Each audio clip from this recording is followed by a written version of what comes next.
अधिष्ठाता महोदय, मैं इस सदन में उत्तर प्रदेश सरकार द्वारा प्रस्तुत बजट 2025-26 पे मुझे अपनी बात रखने का आपने मौका दिया, मैं आपका धन्यवाद देना चाहता हूँ। ये बजट मान्यवर जो दावे सरकार कर रही है उसकी ज़मीनी हकीकत से कोसों दूर है। इसमें गरीबों, किसानों, मजदूरों, युवाओं और अल्पसंख्यकों के लिए कोई ठोस प्रावधान नहीं किया गया है। किसानों की उपेक्षा की जा रही है, बेरोजगारों पर सरकार चुप्पी साधे हुए है, शिक्षा और स्वास्थ्य के अपर्याप्त जो साधन हैं उन पर कोई सरकार की नज़र नहीं है।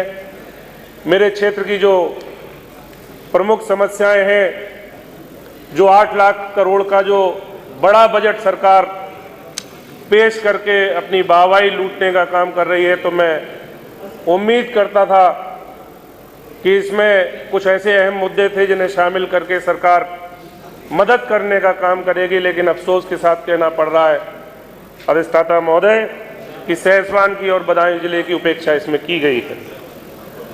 सड़कों की जब ये लोग बात करते हैं तो अगर सड़कों का हाल देखना है तो चमनपुरा से लेके नदायल तक जो हमारे बैसवाड़ा का क्षेत्र है मान्यवर, जो कम से कम 50-60 गांव की कनेक्टिविटी है, वहाँ पे पिछले 10 साल में कोई काम ना होने की वजह से वो पूरा सड़क तालाब में कन्वर्ट हो गया है। वहाँ निकलना मुश्किल है, गाड़ियाँ पलट जाती हैं, पता नहीं कौन से हादसे का ये लोग इंतज़ार कर रहे हैं। मैंने इससे पिछली बार भी अपनी बात को रखा था, लेकिन इस बजट में उसका कोई प्रावधान नहीं है। मैं सरकार का ध्यान आपके माध्यम से आकर्षित करना चाहता हूँ। मान्यवर, हमारे सहसवान में जो बुनकर समाज के लोग हैं वो बहुत बड़ी तादाद में रहते हैं, जो जरी का, दरी का और पर्स का कारोबार है, जिसकी पहचान देश और विदेशों में सहसवान की है। लेकिन अफसोस की बात है कि कोई विशेष पैकेज उनके लिए नहीं दिया गया, जिससे सहसवान का बुनकर समाज खुद को ठगा ठगा महसूस कर रहा है। जो बिजली की ये लोग बात करते हैं, जो अभी मेरे साथी सामने से बता रहे थे कि सब स्टेशन बना दिए गए, सबसे ज्यादा जरूरत अगर कहीं पे है तो हमारे जनपद में विधानसभा सहसवान में मान्यवर अभी थोड़ा सा शादीपुर पे, समस्तपुर भूड़ पर और बैसवाड़ा क्षेत्र में एक बिजली घर की जरूरत है। और जरीफ नगर से लेके वहां तक कम से कम 50 किलोमीटर की दूर में एक ही बिजली घर है, जिसकी बीच में शादीपुर पे बहुत ज्यादा जरूरत थी। मैंने पिछली बार भी कहा था, लेकिन अफसोस की इस बार भी उसकी कोई प्रावधान इसमें नहीं किया गया। सहसवान में मान्यवर रोडवेज का बस अड्डा अंदर है, जहां तक रोडवेज की कोई बस नहीं जाती, जिससे यात्रियों को बहुत समस्या का सामना करना पड़ता है। मैं सरकार से मांग करता हूं कि रोडवेज का बस स्टेशन सहसवान के अंदर एक बनाया जाए। 2015-16 में जब समाजवादी पार्टी की सरकार थी मान्यवर, तब विकासखंड एक नया हमारे यहाँ नाधा बना था, एक दत्तोरी बना था, एक बिनावर बना था, जिस 8 लाख करोड़ की बजट की बात सरकार कर रही है। और जब मैंने पिछली बार लिखित में क्वेश्चन पूछा था कि उसके कार्यालय क्यों नहीं बनाए गए और अब तक विकासखंड सृजित होने के बाद उन पर आगे कार्रवाई क्यों नहीं की गई, तो मेरे लिए उत्तर ये आया कि सरकार के पास बजट नहीं है। पिछला बजट जब खर्च नहीं कर पाई और नया बजट बड़ा लेके आ गए, लेकिन अफसोस की बात है कि इन तीनों विकास खंडों पे कोई भी बजट आवंटित करने का काम नहीं किया गया।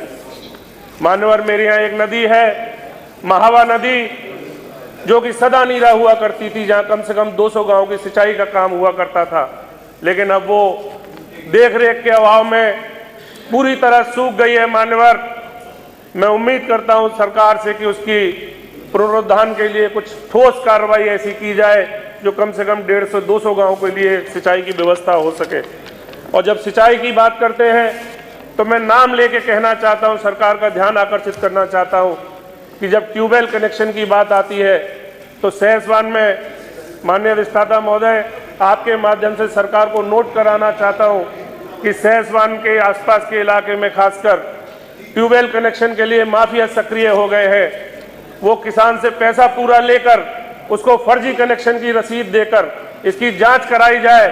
कम से कम मेरे यहाँ 1000 से 1500 कनेक्शन फर्जी कर दिए गए हैं। अगर ये नदी वापस चला दी जाती है तो उन किसानों को भी फायदा मिलेगा और इस मुद्दे को मैं आपके माध्यम से सरकार तक पहुंचाने का भी काम करता हूं।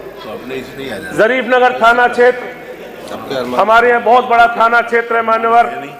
मैं चाहता हूं कि जरीफ नगर का हिस्सा एक और बांट के नाधा में या दानपुर में नया थाना बनाया जाए मान्यवर।